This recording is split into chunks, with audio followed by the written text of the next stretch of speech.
Saya nggak bisa ikut odot Pak Ustadz. Saya ini sibuk kerja di kantor. Kau sibuk ya? Iya.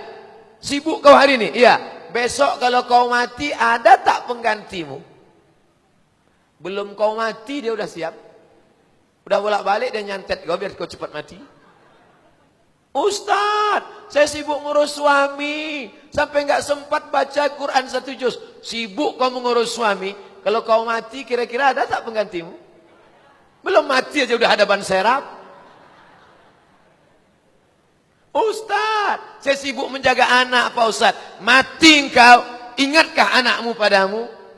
Tapi ketika engkau besarkan dia dengan bacaan Quran, masuk Quran ke telinganya, jadi anak soleh dia, mati engkau. Menangis dia tengah malam. Rabbighfirli wali walidayya warhamhuma kama rabbayani shaghira. Siapakah orang yang lebih sibuk daripada Nabi Muhammad sallallahu alaihi wasallam? 1 juz yang kau baca itu tak ada apa-apanya. Buka buku ayah ditulis oleh Irfan Hamka, anak Buya Hamka. Buya Hamka sekali duduk kata anaknya, berapa juz? 6 juz. Buya Hamka duduk dia 6 juz. Saya Pak Ustadz sekali duduk 3 juz. Juz mangga, juz melon, juz pokat. Maka jangan cerita sibuk. Karena sampai masanya nanti ada kita super sibuk. Sampai tak sempat mengurus anak. Sampai tak sempat mengurus pasangan hidup. Sampai tak sempat mengurus apapun. Yauma yafirrul mar'u min akhihi. Hari itu orang lari dari saudara. Wa ummihi ibu.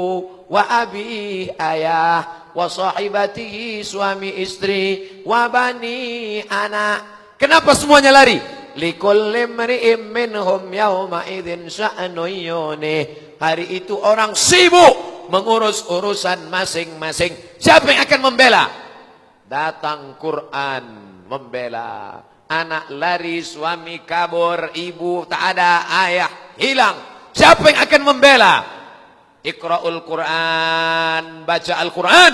Fa innahu ya'ti yaumal qiyamah. Quran akan datang pada hari kiamat. Syafi'an li ashabi, memberikan syafaat kepada orang-orang yang membacanya. Selamat wahai peserta odoj. Quran kalian, bacaan kalian, tilawah kalian akan datang pada saat anak kalian tak bisa menolong, pada saat ibu kalian sibuk, pada saat ayah kalian tak sempat memberikan bantuan. Ada yang memberikan syafaat, syafaat Al-Quran. Amin.